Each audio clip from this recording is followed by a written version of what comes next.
Hello there, I'm Gloria Makurenko. Well, from great cinema to great food, our city has a lot of stellar stuff to offer. This is Our Vancouver.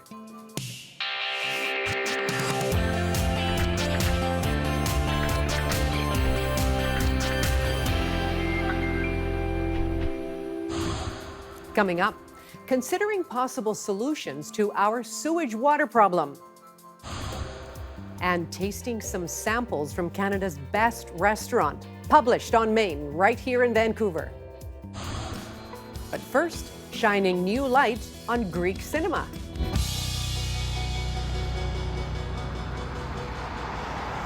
There are two people in me. I would like to be Maria, but there is the Killas that I have to live up to. Who has to win, Maria or Killas?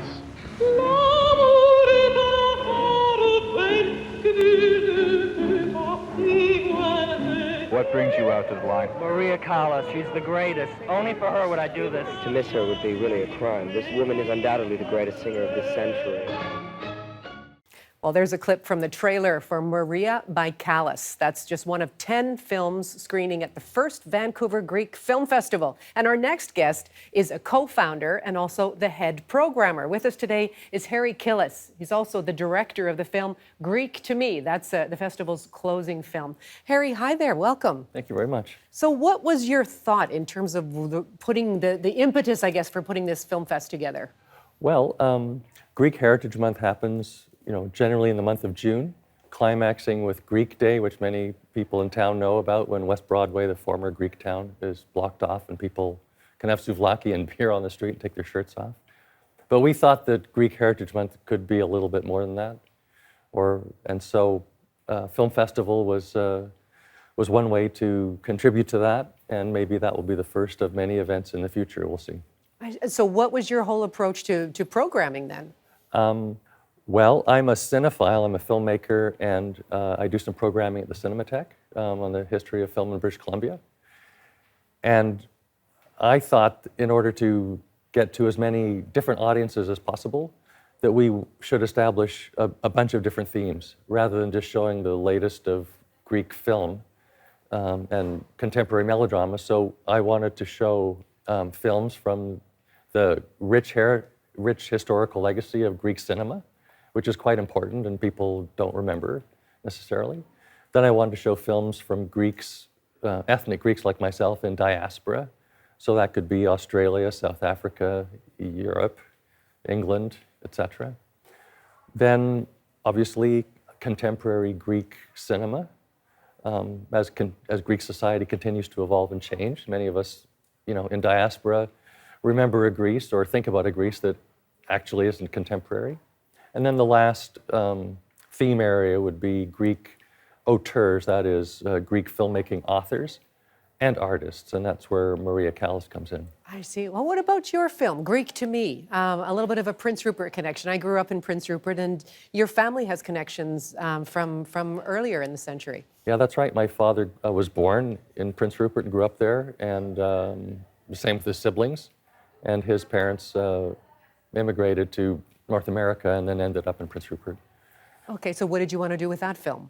Well, I wanted to make a film about my father and explore the identity of what a Greek ethnicity means in diaspora, in particular across many generations, like how Greek am I? Well, not particularly, I guess. And I also want to explore documentary filmmaking. So within the film, there are many different. It's almost a history or a compendium of different documentary techniques over the last 20 years. So a little bit about that, a little bit about my dad, something about me, and time, because it took 17 or 18 years to make the film. So we see people being born and die, basically, in the film. Right. Yeah. Oh, boy. No, what you have in archives and the ability to collect and show now as well. Exactly right. So what kind of excitement has this festival created in the community here? People, like our Greek neighbors, for example, they say that their relatives in Bellingham want to come up for it, and somebody's at the local restaurant where my dad goes to have pizza said, "Are you connected to the Harry Killas that's doing the festival?" Because for years it was, "Are you, to me, are you the son of the dentist?" Because my dad was a dentist and he had many of his patients were Greek. So now it's flipped. So it's, are you connected to the guy that's doing this festival? So, and people outside of it, I work at Emily Carr as a film prof. Many people are excited just about festivals. People are excited about festivals in Vancouver generally. Okay, well, and that's what I was going to say. So venues, where can people find out more information? The Cinematheque with an H.ca. And it's all going to be at the Cinematheque, which is at the corner of Howe and Helmken. It's a beautiful facility that we have. It's immaculate projection. It's not just for cinephiles, but for anybody. And there's parking around there too. So what, ultimately then, what are your reflections on being a member of the Greek diaspora here in Canada today? Well, there's some pride, you know, which is inculcated through various honest but also propagandistic messages around heritage and ancient Greece and struggles under occupation for 400 years, and like any immigrant story, really trying to do well or do your best. But, you know, my wife isn't Greek, my brother's wife isn't Greek, so we're just part of the cultural mosaic here in Canada. And happy to be. Well, and ultimately, the audience for this will go beyond the Greek community, isn't that the case? I hope so. Yeah.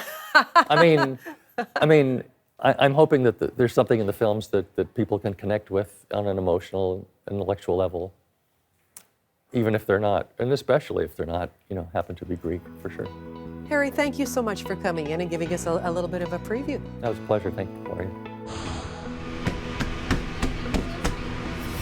I'm Wyatt, and this is our Vancouver.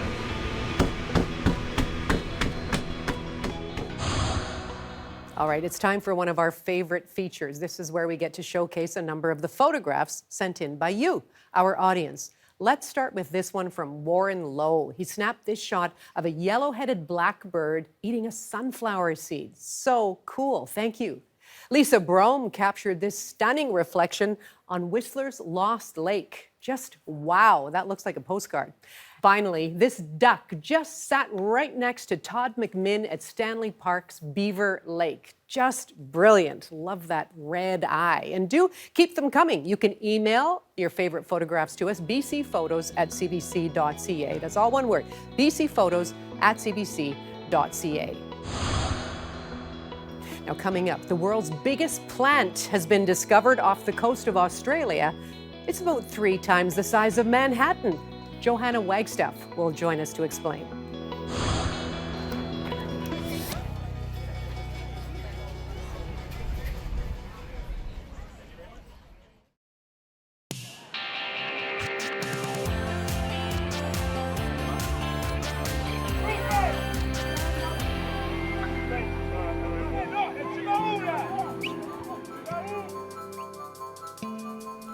What image comes to mind when you imagine the world's biggest plant? I'll give you a clue.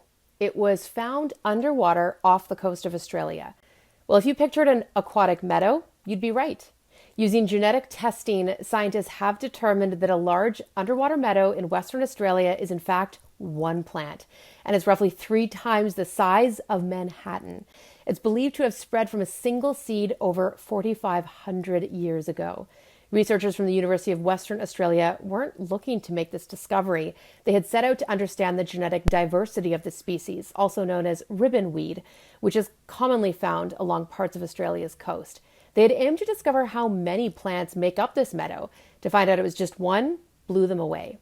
The seagrass covers about 200 square kilometers at Shark Bay, about 800 kilometers north of Perth. Researchers collected shoots from across the bay and examined 18,000 genetic markers to create a fingerprint from each sample. And the fingerprint was the same every time, making it the largest known plant on Earth. The plant is also remarkable for its resiliency, having grown in locations across the bay with wildly different temperatures and salinities and light conditions. The species generally grows at a rate of up to 35 centimeters in a year, so about the same as grass. So maybe we'll check in again in a few more thousand years. And now, you're Science Smart. If you have a science question on your mind, send me a tweet, and I'll try to get an answer. Hi, my name is Alexia, and you're watching Our Vancouver. Johanna, thank you so much. You're watching Our Vancouver. I'm Gloria Makarenko. Now, for the first time in 7 years, Vancouver has topped Canada's 100 best restaurants list. That's right. So joining us now is the chef, Gus Stieffenhofer-Brandson, executive chef of Published on Main. Gus, hello there. Hi. Well, you sound pretty subdued here. This is a huge recognition. How do you feel? I mean, I feel like it's something that we've been working on for the last 2-3 years to get here. And, you know, it's been a lot of hard work. And I think we're just at the beginning of seeing that kind of, all that work paying off. But also, now it's brought us a lot more business. And now the time is not to like rest on our laurels, but actually just like dig in and keep on pushing. Well, I can imagine. The pressure is on now, right? And also you're in the spotlight. But what do you think it was that put you over the top? I think it was just our commitment to sticking with the program, where a lot of other restaurants maybe weren't able to, you know, keep up what they wanted to do. They were like, you know, cutting down on staff, cutting back their offerings. We decided that it was our time as such a new restaurant and an unknown restaurant to keep on pushing.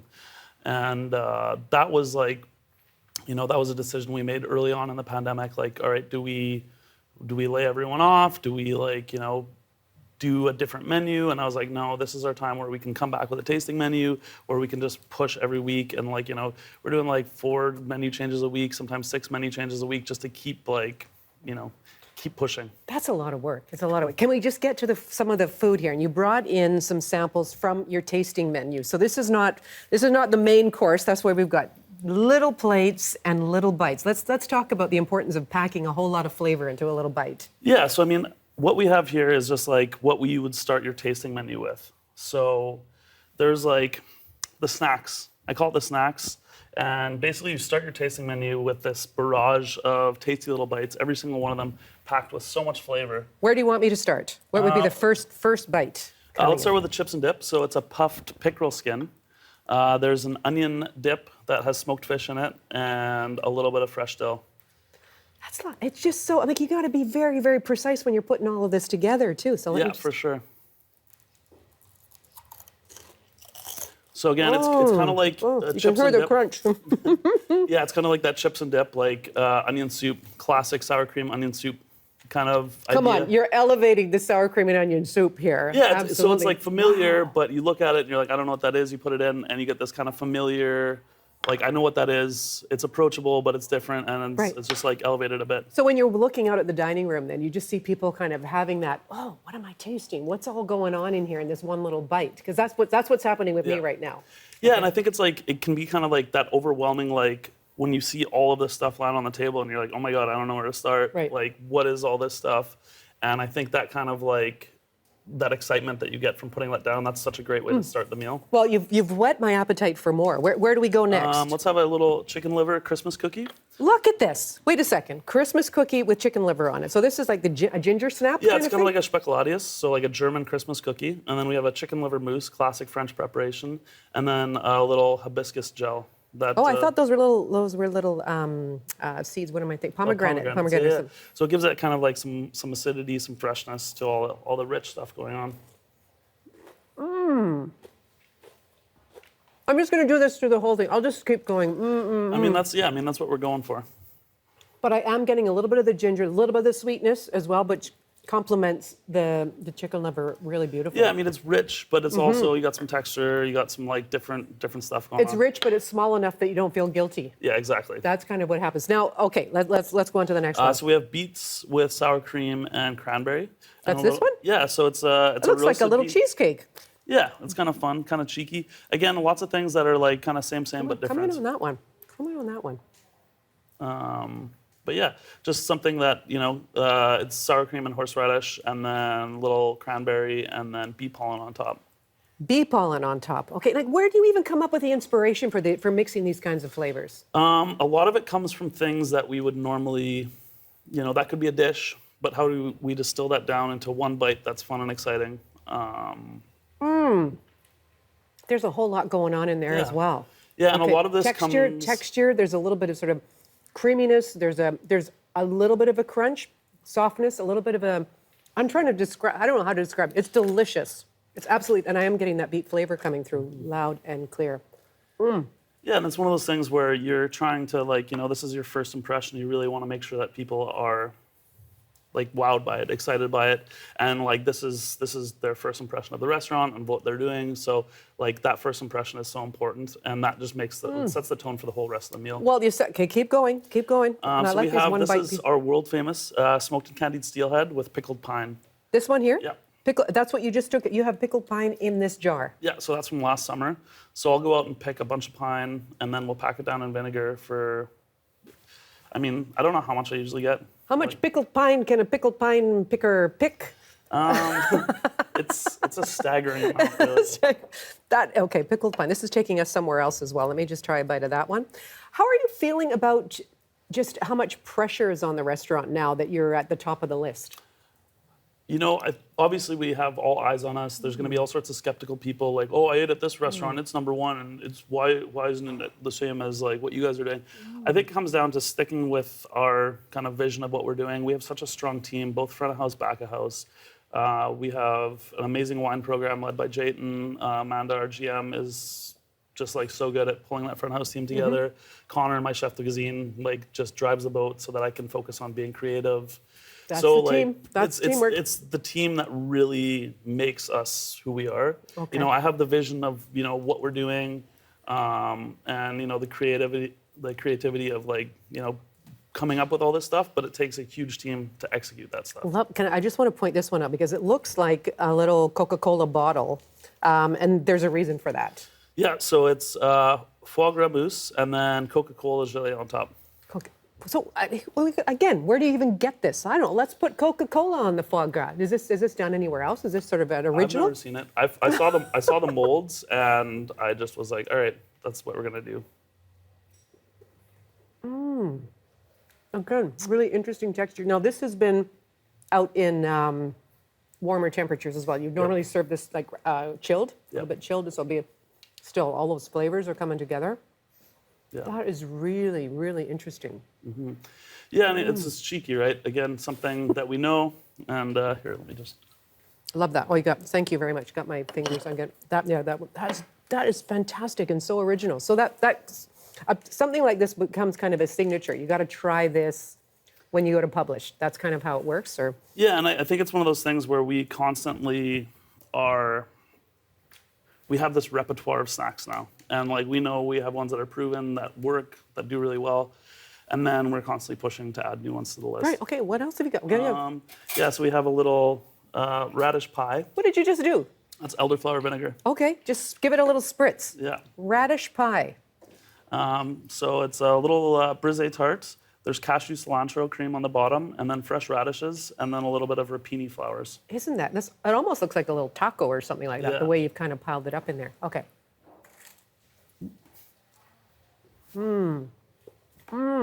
That is gorgeous. I guess I should do it one bite, right? Yeah, they're all kind of like mostly destined to be like one biters. Okay. But, you know, it's really up to you. What about mains that are standouts that published?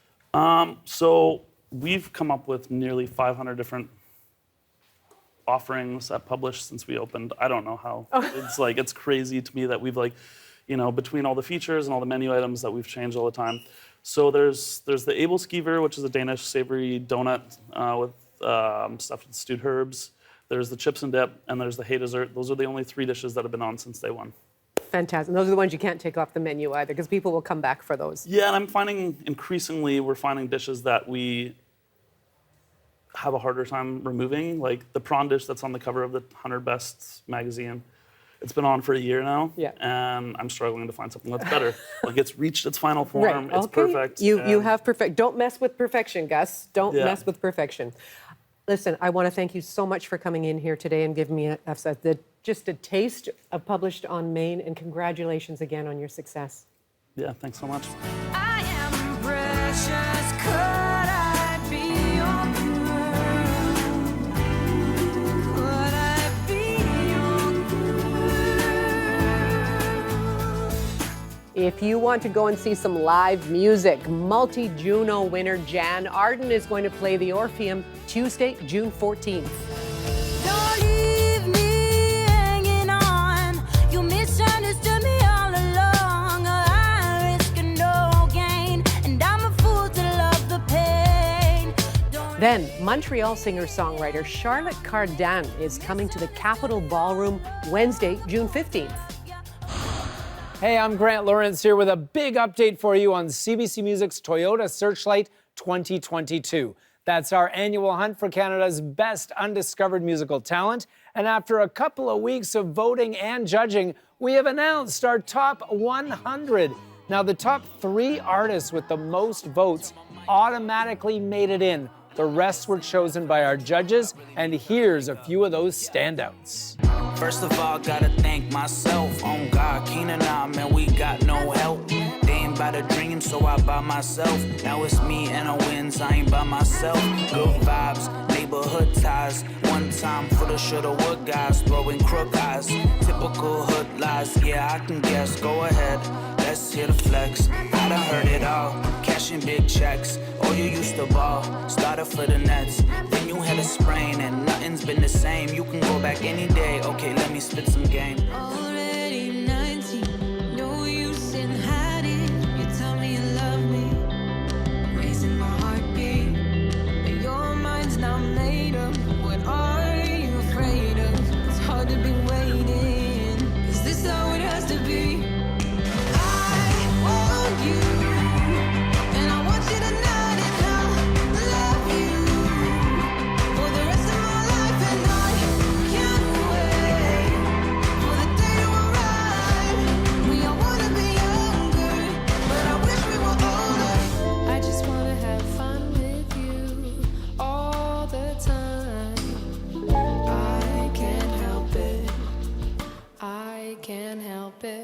And I just wanna make love to you because you're mine.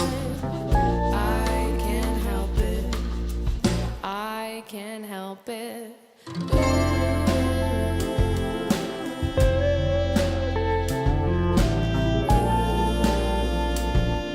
So let's not let the music die.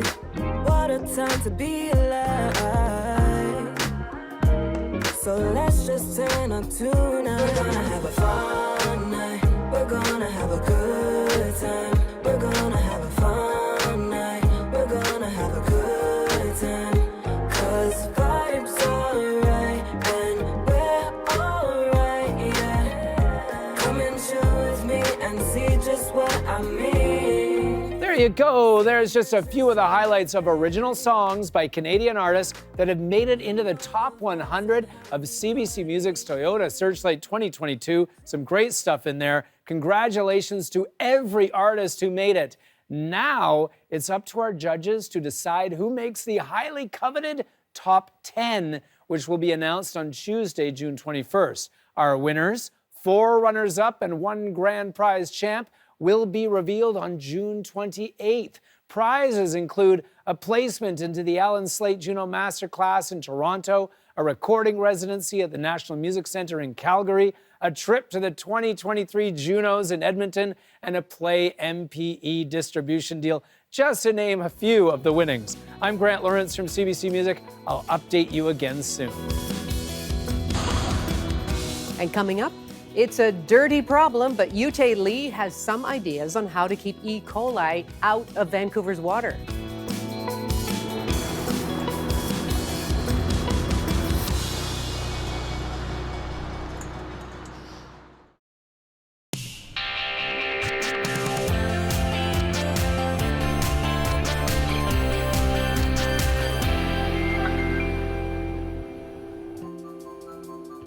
Hi, welcome back to Our Vancouver. I'm Gloria Makarenko.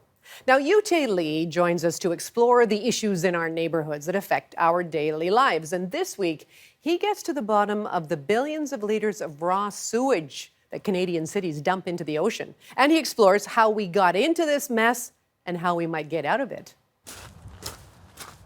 Every year, cities across Canada dump sewage-contaminated water into nature. We're talking billions and billions of liters. So the subject of this video is quite simple. How do we stop doing that?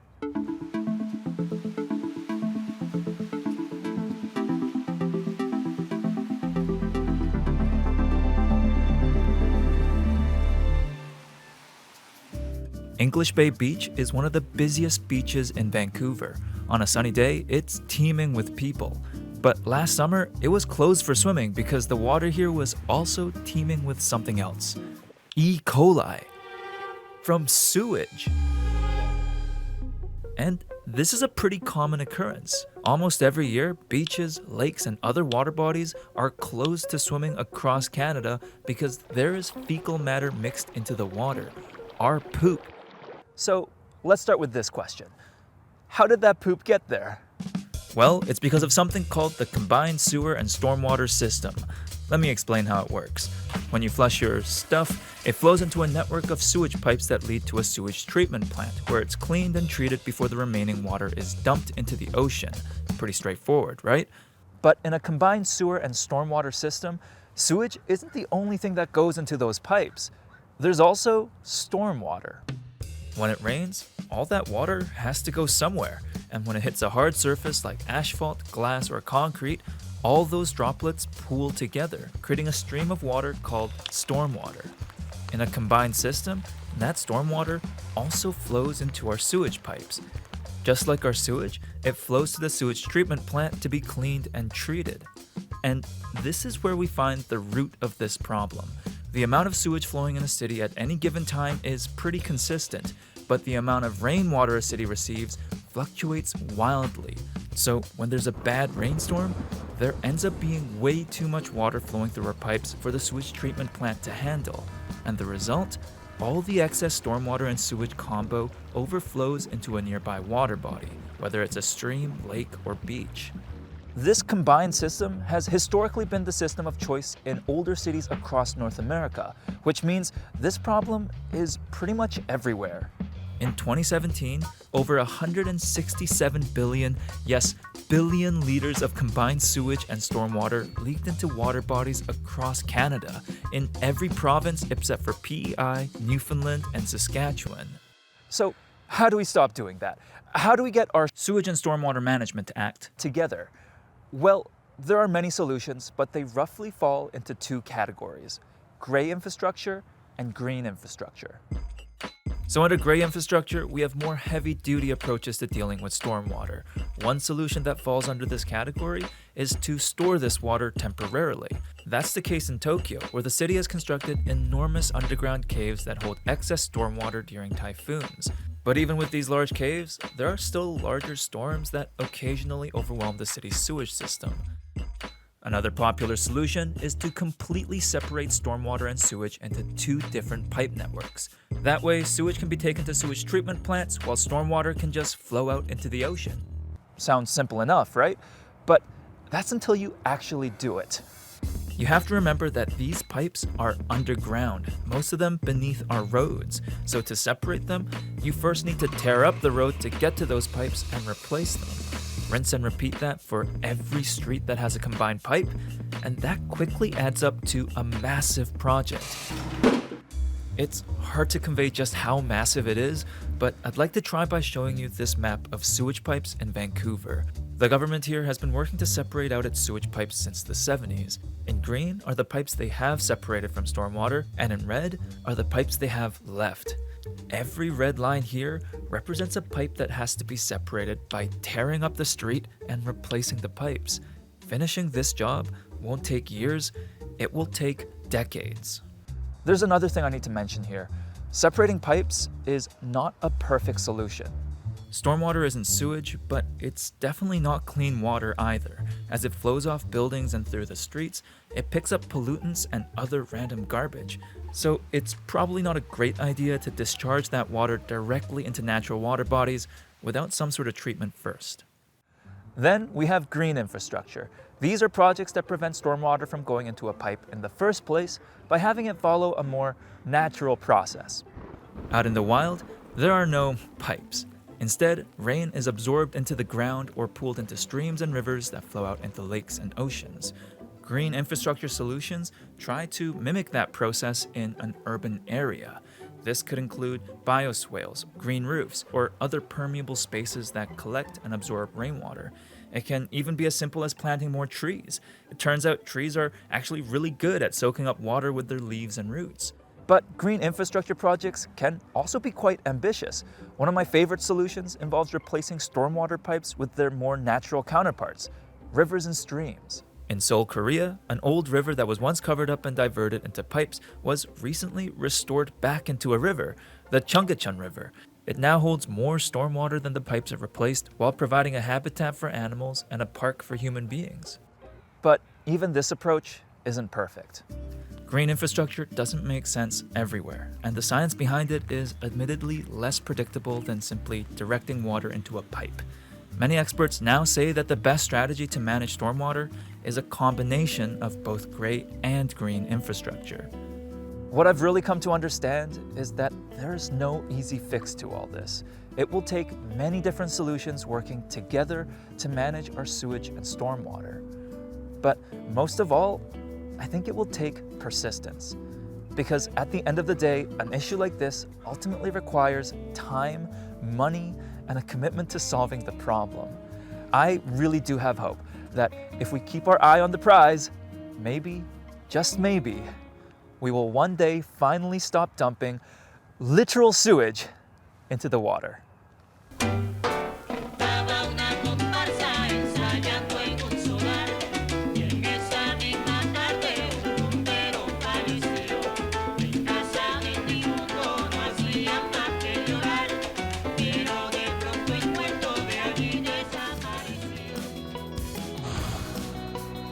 Hi, my name is Shayna and this is our Vancouver.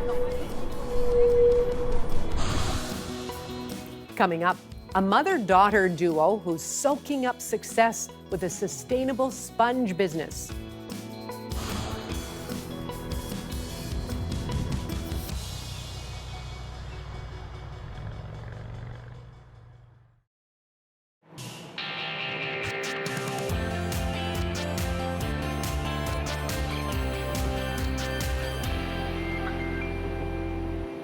Hi, welcome back to Our Vancouver. I'm Gloria Makarenko. Now, Lisa and Madison Seriosa, they aren't just mother and daughter. They're turning sustainability into a business out of their own home. They are the next subject in our series highlighting Asian Canadians that we produced for Asian Heritage Month. Here's Michelle Elliott with that story. With business, it's all about finding something you love, but having the self-motivation to actually make it and do it. And you know, a lot of people go into business saying, oh, I'm gonna do this. They know what kind of business they wanna do from the get-go. But I would never have imagined that this is what I'd be doing.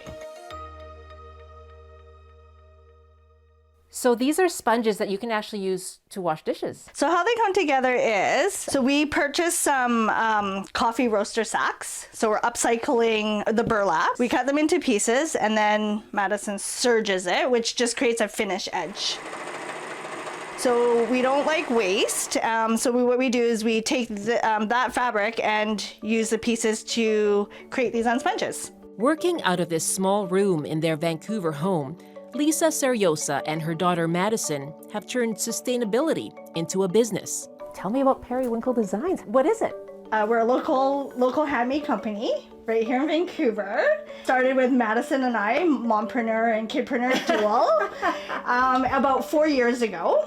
And so over the years, I've always been interested in doing business. But when Madison was in grade 2, she did an extracurricular entrepreneur course. And in this course, they had to bring an item to market. So I picked beeswax food wraps. Yeah. And I really like how it replaces saran wrap and that you can reuse it. And that sparked a light bulb for Lisa, sending them headfirst into a business selling a variety of reusable, eco-friendly products.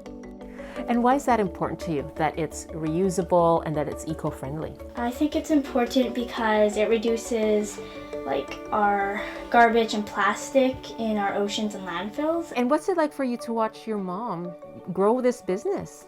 It feels great and I want to be just like her. She's a role model to me and I really want to be like her when I grow up and continue this business like how she did. I'm fine. Love you. And I'm so proud of you, you know. During her childhood, Lisa had close and supportive parents. but she had mixed feelings about her Asian background. Like growing up, I grew up in Nanaimo, so I was born in Nanaimo, predominantly a Caucasian community. So I knew I was different. You know, I'd get teased just being different colored skin. I was pulled into ESL class in school growing up, but I didn't speak Chinese. And I'm like fourth generation. You know, I really had hoped, you know, like society is more accepting and more knowledgeable and not so ignorant, you know, and gone are the days where, you know, kids like myself, just because I'm Asian, was put into a class. But, you know, I do feel there's still a lot of learning that still needs to be done. And so, yeah, absolutely today I'm proud to be you know, an Asian Canadian women business owner here in Vancouver.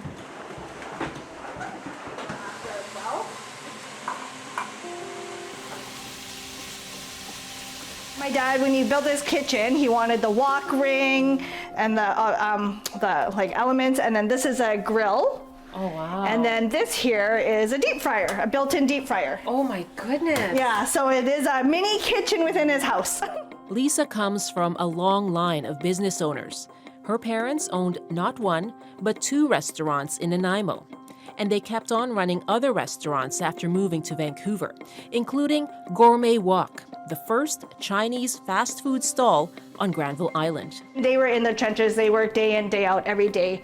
My dad was always a cook. My mom, you know, took care of most of like what we call the outside, so the servicing and of the customers. What kind of influence did that have on you, growing up and seeing that kind of work ethic and that commitment to their business?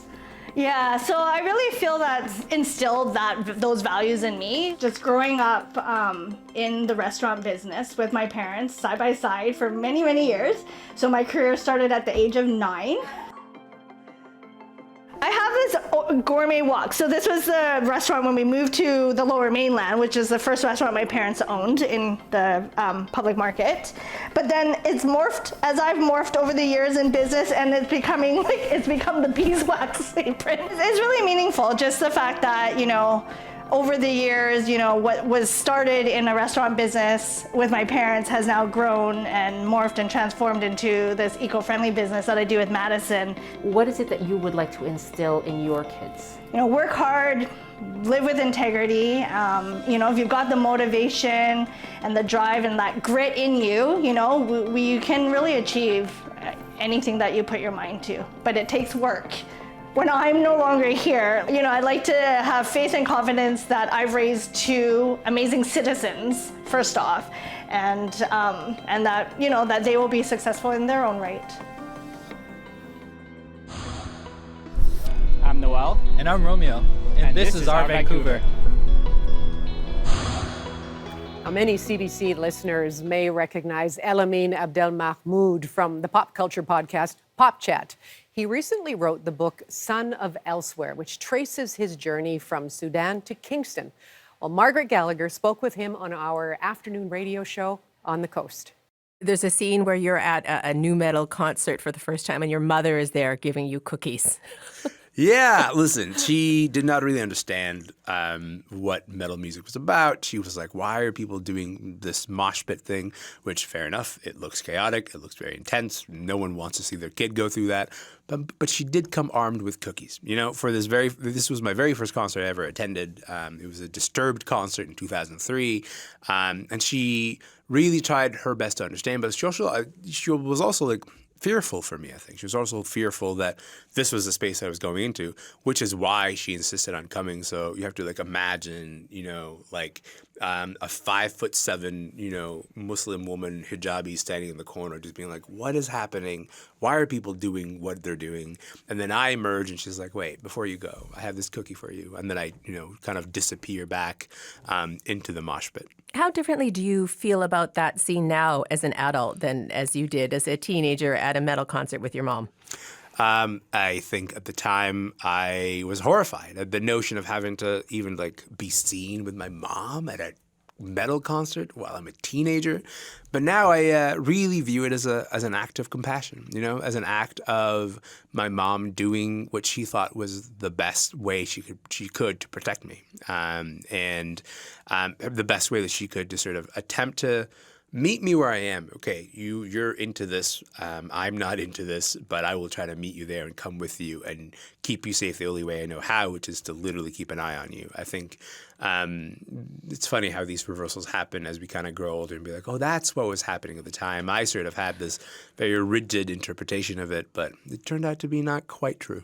And you're a parent yourself now, and you talk a lot in this book about navigating all these multiple identities as somebody who was Black, as somebody who's Arab, as an immigrant, as a Canadian, and you have a child now who has that history with them, but also your wife's history, which is completely different. Yeah. How do you think that your child will think of when it comes to elsewhere? Oh, I think she's going to be very stressed out about it. I think so. She's 5, so she's not particularly vexed about identity at this particular point. I try to talk to her about Sudan. I try to sort of make it a very real place in her imagination. When I sort of try to, introduce her to cousins, aunts, uncles, show her pictures of them, so she knows that like they all know who she is. They all look forward to meeting her one day. But for the most part, she just wants to watch Encanto, and I can't really blame her for that because that is her job. That's her job, is to focus on that part and nothing else.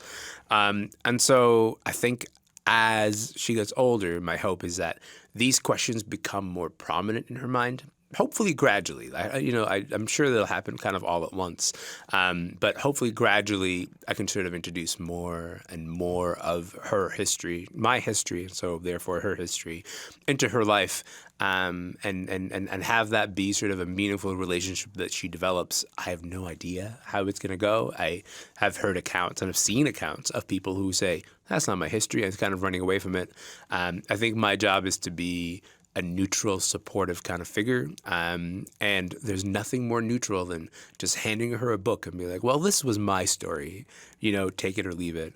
So that's my hope. My hope is that the book will one day kind of aid her in her journey.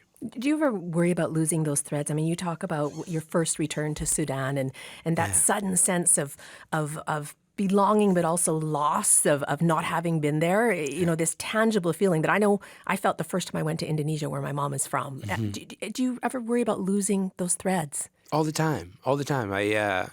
Both my parents are alive, which means I get to practice a lot of Arabic when I speak with them. We only speak in Arabic. We don't speak in English to one another. I wonder what will happen if my parents were not with us anymore, because, I will have fewer opportunities to just speak Arabic in my day-to-day, just in the call that I have with them. I also think a lot about the ways that Sudanese news kind of forces its way into my life. And I have to be very intentional about that. I have to be very sort of proactively kind of seek it out, because there's a lot of news that I sort of do. I'm a journalist for a living here. And so I'm engaged in this set of news as well. And similarly with Sudanese pop culture, I sort of, I have to go out of my way to find the latest Sudanese songs that come out, just so I know how the country's shifting without me. When we bring you these stories here at CBC Vancouver, we have award-winning photographers out capturing the images that say so much. Still images can add context and bring a lot more to the understanding of an event or an issue. So here are some of the latest images from what happened this past week. And that's all for Our Vancouver this week. I hope you can join me weekday afternoons on CBC Radio 1 for On the Coast. For now, goodbye.